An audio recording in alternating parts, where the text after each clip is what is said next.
Hi friends, welcome to Jo's Kitchen. நீங்க இன்னும் நம்ம Jo's Kitchen சேனலை சப்ஸ்கிரைப் பண்ணலையா? சட்டுன்னு சப்ஸ்கிரைப் பண்ணிட்டு லைக் பட்டனை தட்டி விட்டுட்டு வாங்க வீடியோக்குள்ளார போகலாம். பனங்கிழங்கு சாப்பிடுறதுனால நமக்கு கிடைக்கக்கூடிய ஆரோக்கிய நன்மைகள் என்னென்ன அப்படிங்கறத பத்தியும் பனங்கிழங்க சர்க்கரை நோயாளிகள் சாப்பிடலாமா அப்படிங்கறத பத்தியும் தான் இந்த வீடியோல பார்க்க போறோம். ஸோ வீடியோவை ஸ்கிப் பண்ணாம பாருங்க ஃப்ரெண்ட்ஸ். பனங்கிழங்குன்னு எடுத்துக்கிட்டோன்னா இது ஒரு சீசன் கிழங்குங்க. மார்கழி மாசத்துலேருந்து மாசி மாசம் வரைக்கும் தான் இந்த பனங்கிழங்கோட சீசன். இந்த காலகட்டத்தில் பனங்கிழங்கு அதிகமாகவே கிடைக்கும், விலை மலிவாக கூட கிடைக்கும். இந்த பனங்கிழங்குல vitamin B, vitamin C, 100 gram பனங்கிழங்கு எடுத்துக்கிட்டோம் அப்படின்னா 87 கிலோ கலோரிகள் இருக்கு. 1 கிராம் புரதம், 21 கிராம் கார்போஹைட்ரேட், 77 கிராம் நீர்ச்சத்தெல்லாம் நிறைஞ்சிருக்குது. பாதாமுக்கு நிகரான சத்து இந்த பனங்கிழங்குல இருக்குது. அதுக்கு தான் சொல்லுவாங்க பசிச்சவங்களுக்கு பனங்கிழங்கு, பணக்காரங்களுக்கு பாதாம் அப்படின்னு கூட சொல்லுவாங்க. உடல் பலவீனமாக இருக்கிறவங்க இந்த கிழங்க சாப்பிடலாம். உடல்ல நோய் எதிர்ப்பு சக்தி அதிகரிக்கும். உடல் எடை மெலிஞ்சவங்க உடல் எடையை கூட்டணும் அப்படின்னு நினச்சிங்கன்னா பனங்கிழங்கு உங்களுக்கு பெஸ்ட் சாய்ஸாக இருக்கும். அது மட்டும் இல்லாமல் இந்த பனங்கிழங்குல ஆஸ்டியோபொராசிஸ், கீழ்வாதம், இது மாதிரியான எலும்பு கோளாறுகளை தடுக்கக்கூடிய சத்துக்கள் எல்லாமே இருக்கு. இந்த பனங்கிழங்கு வேற என்னென்ன நோய்களுக்கெல்லாம் மருந்தாக பயன்படுதுன்னு சட்டுன்னு பார்த்துட்டு வந்துடலாம் வாங்க. ஹீமோகுளோபின் குறைபாடு இருக்கிறவங்களுக்கு பனங்கிழங்கு எப்படி பயன்படுது அப்படின்னு பார்க்கலாம். இரத்த சிவப்பணுக்களோட எண்ணிக்கை இந்த பனங்கிழங்கு சாப்பிட்றதுனால சீக்கிரமாகவே அதிகரிக்கும். அதனால இரத்த சோகை பிரச்சனையும் தீரும். பனங்கிழங்குல அதிக அளவு நார்ச்சத்து இருக்கிறதுனால மலச்சிக்கல் பிரச்சனைக்கு ஒரு சிறந்த மருத்துவ உணவு அப்படின்னா இந்த பனங்கிழங்க சொல்லலாம். இந்த பனங்கிழங்கு குளிர்ச்சி தன்மை உடையதா இருக்குது. சர்க்கரை நோயாளிகள் பனங்கிழங்கு சாப்பிடலாமா அப்படிங்கிற டவுட்டு உங்கள் எல்லாருக்குமே இருக்கும். சர்க்கரை நோயாளிகளுக்கு இந்த கிழங்கு நல்லது தான். பொதுவாகவே மண்ணுக்கு அடியில் விளையும்ல அந்த கிழங்குகள் எல்லாமே சர்க்கரை நோயாளிகளுக்கு கெடுதி அப்படின்னு சொல்லுவாங்க. ஆனால் இந்த கிழங்க சர்க்கரை நோயாளிகள் அளவோட சாப்பிடலாம். அதிக அளவு நார்ச்சத்து இந்த பனங்கிழங்குல இருக்கிறதுனால இரத்த சர்க்கரை அளவை கட்டுப்படுத்துது. அதே போல பனங்கிழங்குல இருக்கக்கூடிய சில சத்துக்கள் இருக்குல்ல, அது இன்சுலினோட உற்பத்தியை கூட கூட்டுது.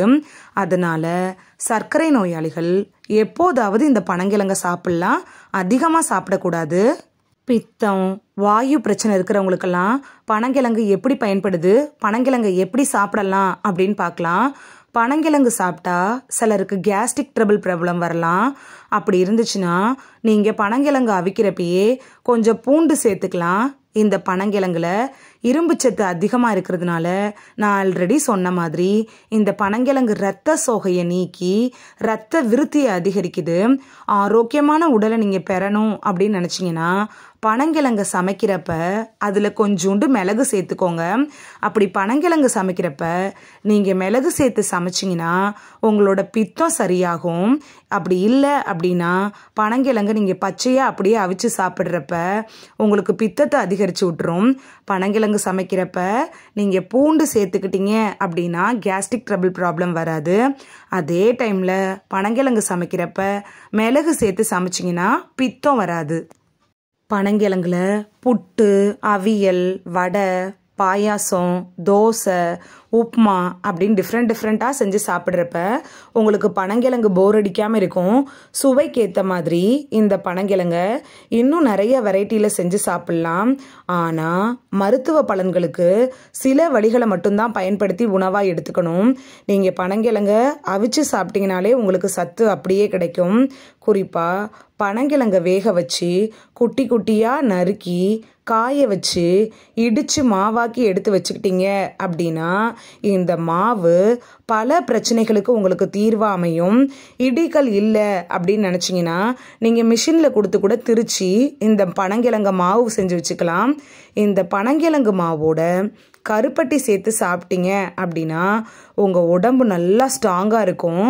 பனங்கிழங்கு மாவோட தேங்காய் பால் சேர்த்து சாப்பிட்டிங்கன்னா பெண்களோட கர்ப்பப்பை பலமடையும். பனங்கிழங்கு மாவோட பூண்டு, மிளகு, உப்பு சேர்த்து கூட சாப்பிடலாம். இந்த மாவில் கஞ்சி அப்படி இல்லைன்னா கூழ் செஞ்சு கூட காலையில் குடிக்கலாம். எப்போதுமே பனங்கிழங்கு செஞ்சிங்கன்னா அதில் 4-5 மிளகுத்தூள் சேர்த்துக்கிறது நல்லது. அது உங்களோட பித்தத்தை குறைக்கும் அப்படின்னு நான் ஆல்ரெடி சொல்லியிருக்கேன். பனை மரத்தை கற்பக விருட்சம் அப்படின்னு சொல்லுவாங்க. ஏன்னு பார்த்தோன்னா பனங்காய் மட்டும் இல்லாமல் பனங்கொட்டை, பனங்கிழங்கு அப்படின்னு பனைமரத்தோட எல்லா உறுப்புகளுமே நமக்கு பயன்படுறதுனால தான் இதை கற்பக விருட்சகம் அப்படின்னு சொல்கிறோம்.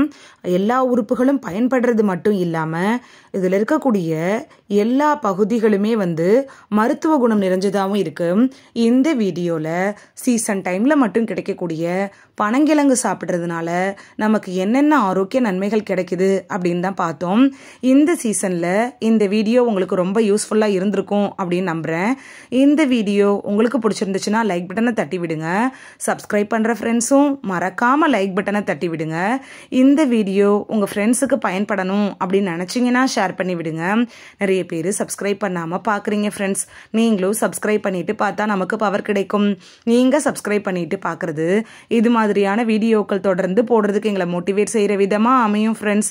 சப்ஸ்கிரைப் பண்ணுறதோட மட்டும் இல்லாமல் பக்கத்தில் இருக்க பெல் ஐக்கானை கிளிக் பண்ணி ஆளுங்கிற ஆப்ஷனை கிளிக் பண்ணி வச்சிட்டிங்கன்னா நாங்கள் வீடியோ போட்ட உடனே நோட்டிஃபிகேஷன் உங்கள் செல்ஃபோனை வந்தடையும். நாளைக்கு வேறொரு ஆரோக்கியமான பதிவில் சந்திக்கலாம். தேங்க்யூ, பாய்.